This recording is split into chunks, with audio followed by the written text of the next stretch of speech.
Good morning. We're back again for Friday.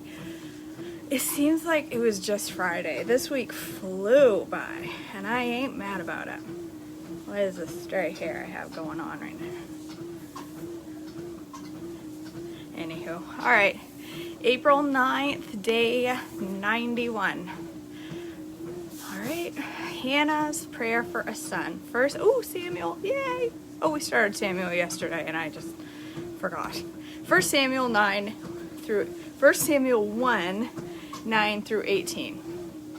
Once, after a sacrificial meal at Shiloh, Hannah got up and went to pray.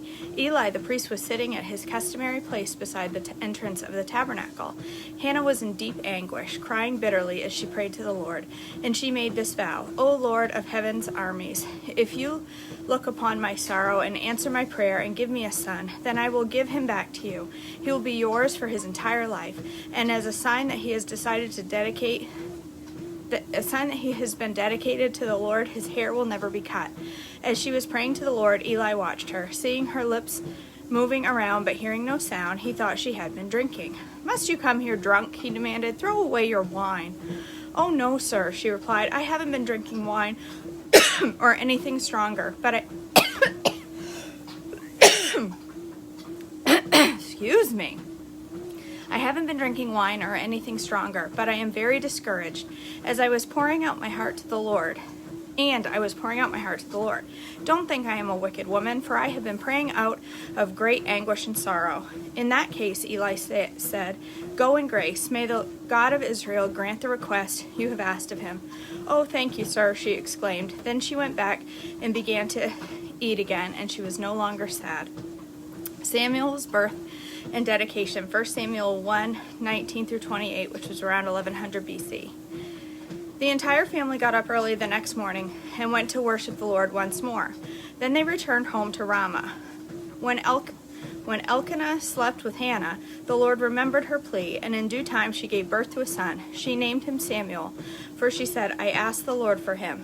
The next year, Elkanah and his family went on their annual trip to offer sacrifice to the Lord and to keep his vow. But Hannah did not go. She told her husband, Wait until the boy is weaned, then I will take him to the tabernacle and leave him there with the Lord permanently. Whatever you think is best, Elkanah agreed. Stay there for now, and the Lord help you keep your promise. So she stayed at home and nursed the boy until he was weaned. When the child was weaned, Hannah took him to the tabernacle in Shiloh. They brought along a 3-year-old bull for sacrifice and a basket of flour and some wine. After sacrificing the bull, After sacrificing the bull, they brought the boy to Eli. Sir, do you remember me? Hannah asked. I am the very woman who stood here several years ago praying to the Lord. I asked the Lord to give me a boy, and he granted my request. Now I am giving him to the Lord, and he will belong to the Lord his whole life. And they worshiped the Lord there. Hannah's prayer of praise, 1 Samuel 2, 1 through 11. Then Hannah prayed, My heart rejoices in the Lord. The Lord has made me strong. Now I have an answer for my enemies. I rejoice because you rescued me. No one is holy like the Lord. There is no one beside you. There is no rock like our God. Stop acting so proudly and haughty. Don't speak with such arrogance, for the Lord is a God who knows what you have done. He will judge your actions. The bow of a mighty arrow is now broken, and those who stumbled are now strong. Those who were well-fed are now starving, and those who were starving are now full. The childless woman now has 7 children. The woman with many children wastes away. The Lord gives both death and life, and brings some down to the grave, but raises others up. The Lord makes some poor and others rich. He brings some down and lifts others up. He lifts the poor from the dust and the needy from the garbage dump. He sets them among princes, placing them in a seat of honor. For all the earth is the Lord's, and he has set the world in order. He will protect his faithful ones, but the wicked will disappear in darkness. No one will succeed by strength alone. Those who fight against the Lord will be shattered. He thunders against them from heaven. The Lord judges throughout the earth. He gives power to his king. He increases the strength of his anointed one. Then Elkanah returned home to Ramah without Samuel, and the boy served the Lord by assisting Eli the priest. Eli's wicked sons, 1 Samuel 2:12-26. Now the sons of Eli were scoundrels who had no respect for the Lord or for their duties as priests. Whenever anyone offered a sacrifice, Eli's sons would send over a servant with a three-pronged fork. While the meat of the sacrificed animal was still boiling, the servant would stick the fork into the pot and demand that whatever it brought up to be given to Eli's sons. All the Israelites who came to worship at Shiloh were treated this way. Sometimes the servants would come even before the animal's fat had been burned on the altar. He would demand raw meat before it had been boiled so it could be used for roasting. The man offering the sacrifice might reply, "Take as much as you want, but the fat must be burned first." Then the servant would demand, "No, give it to me now, or I'll take it by force." So the sin of these young men was very serious in the Lord's sight, for they treated the Lord's offerings with contempt. But Samuel, though he was only a boy, served the Lord. He wore a linen garment like that of a priest. Each year his mother made a small coat for him and brought it to him when she came with her husband for the sacrifice. Before they returned home, Eli would bless Elkanah and his wife and say, "May the Lord give you other children to take place of this one she gave to the Lord." And the Lord blessed Hannah, and she conceived and gave birth to 3 sons and 2 daughters. Meanwhile, Samuel grew up in the presence of the Lord. Now Eli was very old, but he was aware of what his sons were doing to the people of Israel. He knew, for instance, that his sons were seducing the young women who assisted at the entrance of the tabernacle. Eli said to them, "I have been hearing reports from all the people about the wicked things you are doing. Why do you keep sinning? You must stop, my sons. The reports I hear among the Lord's people are not good. If someone sins against another person, God can mediate for the guilty party. But if someone sins against the Lord, who can intercede?" But Eli's sons wouldn't listen to their father, for the Lord was already planning to put them to death. Meanwhile, the boy Samuel grew taller and grew in favor with the Lord and with the people. A warning for Eli's family. 1 Samuel 2:27-36. One day a man of God came to Eli and gave him this message from the Lord. "I revealed myself to your ancestors when they were Pharaoh's slaves in Egypt. I chose your ancestor Aaron from among all the tribes of Israel to be my priest, to offer sacrifices on my altar, to burn incense, and to wear the priestly vest as he served me. And I assigned the sacrificial offerings to you priests. So why do you scorn my sacrifices and offerings? Why do you give your sons more honor than you give me? For you, they have become fat and the best, and for you, why do you give your sons more honor than you give me? For you."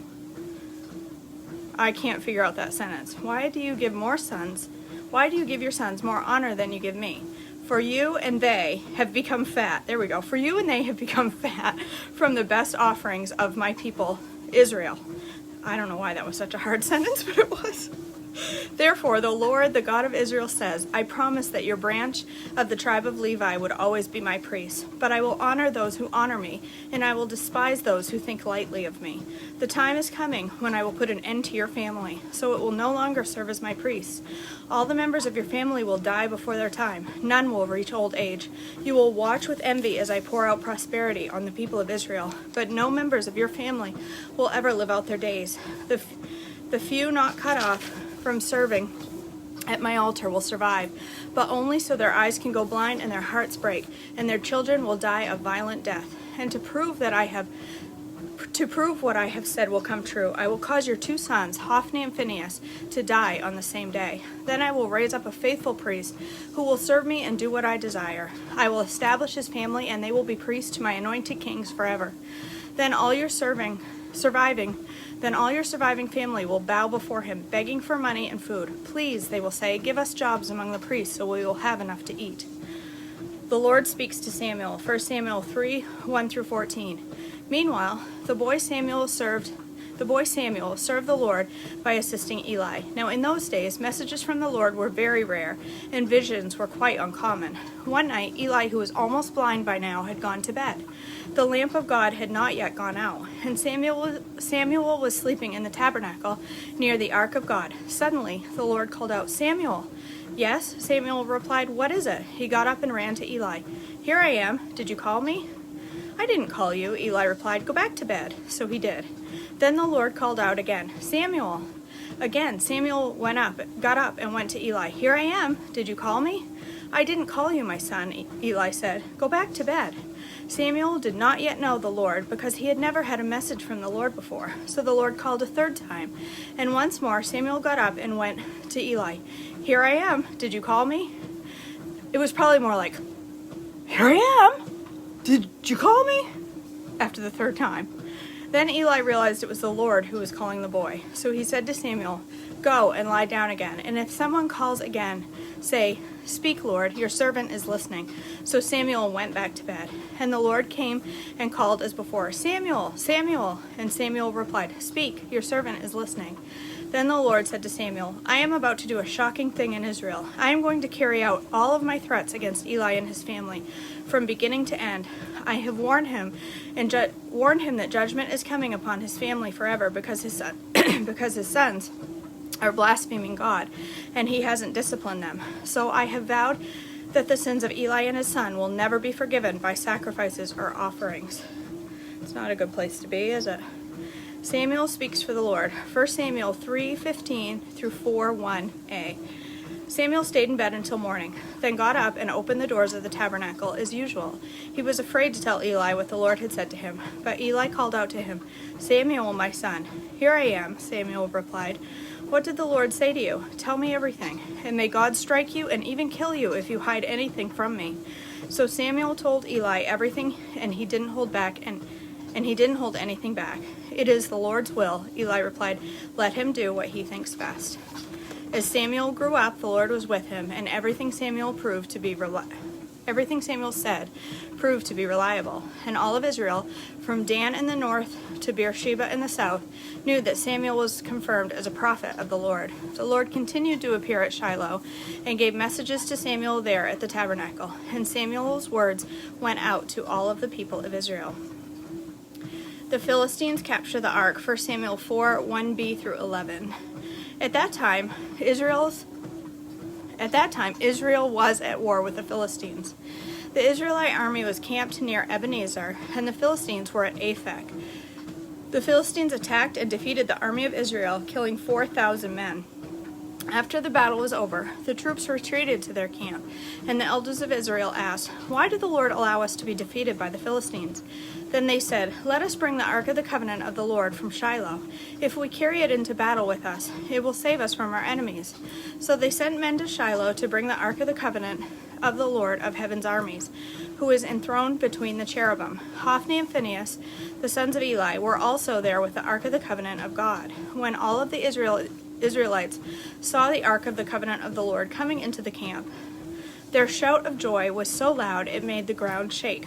"What's going on?" the Philistines asked. "What's all the shouting about in the Hebrew camp?" When they were told it was because the Ark of the Lord had arrived, they panicked. The gods have come into their camp," they cried. "This is a disaster. We have never had to face anything like this before.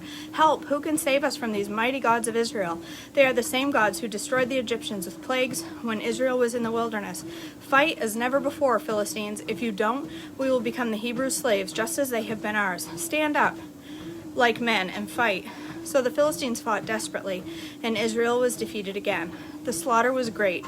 30,000 Israelite soldiers died that day. The survivors turned and fled their tents. The Ark of God was captured, and Hophni and Phinehas, the two sons of Eli, were killed.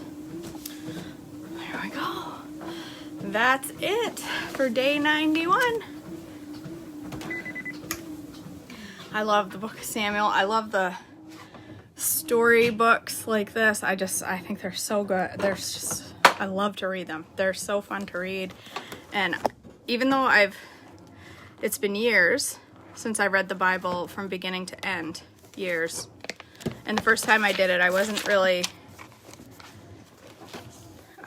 invested, I guess. I was doing it out of, I feel like I need to do this. Not because I wanted to do it. I felt like I needed to read the Bible. I knew a lot of the Bible, but I had never read from beginning to end. So years ago I felt like, okay. And I followed a little card and I read it from beginning to end. And I just didn't glean a lot out of it because, for one thing, for me, I read King James, which is a great translation, but Lord have mercy, I don't understand it. My brain does not work in King James-ish, speaketh. It just doesn't. I can read a same sentence over and over and over and over and over, and I have no idea what it said. Like, literally, no idea what it just said. This translation is super helpful. I don't even remember what it is. New Living Translation. It's just helpful for me to be able to read it in modern day English. My brain processes it.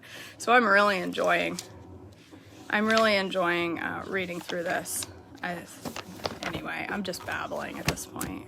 All right, I'm going upstairs, and girl, I'm gonna finish day 5 of Shannon Fox's okra challenge. Day 5. I'm not having okra tomorrow on Saturday. I'm just not. So today I'm going upstairs and I'm going to have a coffee okra shake that I found online that sounds good. And I'm doing it. I'm finishing this challenge. And my stomach will be forever grateful that I'm done. My stomach is going, no more okra. All right, you guys. I love you all. Have a blessed Friday. And I will see you tomorrow morning again for our chronological Bible reading. All right. I love you guys. Bye.